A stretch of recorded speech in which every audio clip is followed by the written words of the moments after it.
श्री गणेशाय नमः। ऐसा गीत भजन पर आपका स्वागत है। माघ मास शुरू हो चुका है और पवित्र माघ मास में प्रातः स्नान करने का विशेष महत्व है। प्रातः स्नान करके माघ महात्म पढ़ने व सुनने से विशेष पुण्य की प्राप्ति होती है। इसी कथा श्रृंखला में हम आपके लिए ऐसा गीत भजन पर माघ महात्म के सभी अध्याय प्रतिदिन सुनाने का प्रयत्न करेंगे, जिनको ध्यानपूर्वक और श्रद्धापूर्वक सुनकर आप भी पुण्य लाभ प्राप्त कर सकते हैं। जो व्यक्ति सुबह स्नान नहीं कर सकते वो कथा सुनकर भी पुण्य लाभ प्राप्त कर सकते हैं। श्री गणेशाय नमः। ओम नमो भगवते वासुदेवाय। कथा कहानियों की श्रृंखला में ऐसा गीत भजन पर माघ मास महात्म का पहला अध्याय सुनिए। एक समय श्री सूत जी ने अपने गुरु जी श्री व्यास जी से कहा कि गुरुदेव कृपा करके आप मुझसे माघ का महात्म्य कहिए, क्योंकि मैं आपका शिष्य हूँ। व्यास जी कहने लगे कि रघुवंश के राजा दिलीप एक समय यज्ञ के स्नान के पश्चात पैरों में जूते और सुंदर वस्त्र पहनकर शिकार की सामग्री से युक्त कवच और शोभायमान आभूषण पहने हुए अपने सिपाहियों से घिरे हुए जंगल में शिकार खेलने के लिए अपनी नगरी से बाहर निकले। उनके सिपाही जंगल में शिकार के लिए मृग, व्याघ्र, सिंह आदि जंतुओं की तलाश में इधर उधर फिरने लगे। उस वन में वनस्थली अत्यंत शोभा को प्राप्त हो रही थी।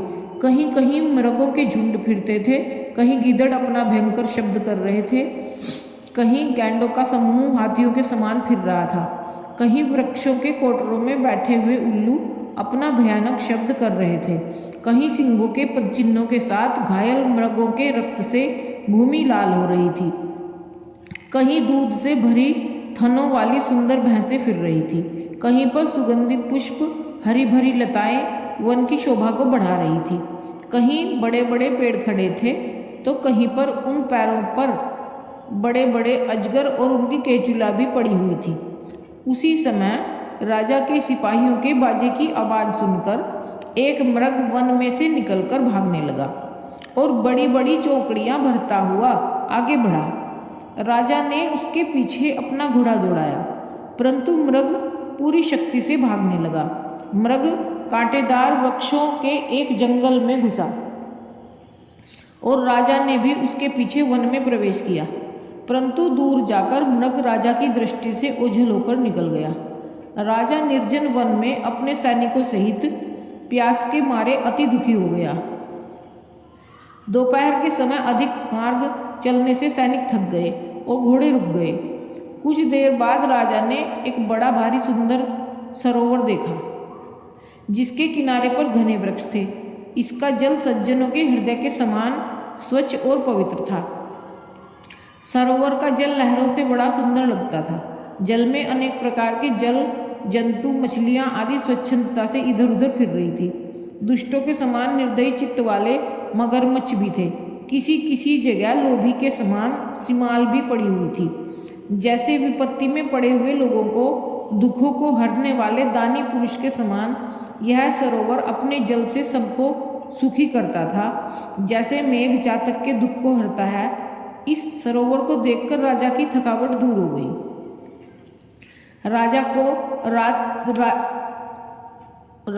रात्रि में वहीं विश्राम करना पड़ा।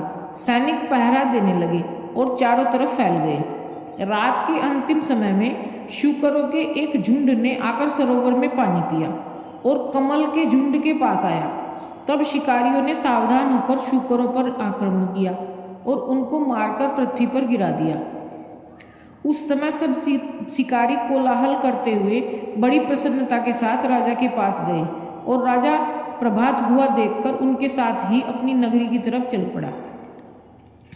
जिसका शरीर तपस्या और नियमों के कारण बिल्कुल सूख गया था, जो मृगछाला और वल्गल पहने हुए था और नख, रोम तथा केश धारण किए हुए थे, राजा ने एक ऐसे घोर तपस्वी को देखकर बड़े आश्चर्य के साथ उनको प्रणाम किया और हाथ जोड़कर खड़ा हो गया।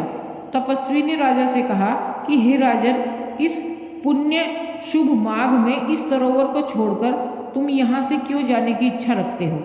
तब राजा कहने लगा कि महात्मन, मैं तो माघ मास में स्नान के फल को कुछ भी नहीं जानता। कृपा करके आप विस्तार पूर्वक मुझको बताइए।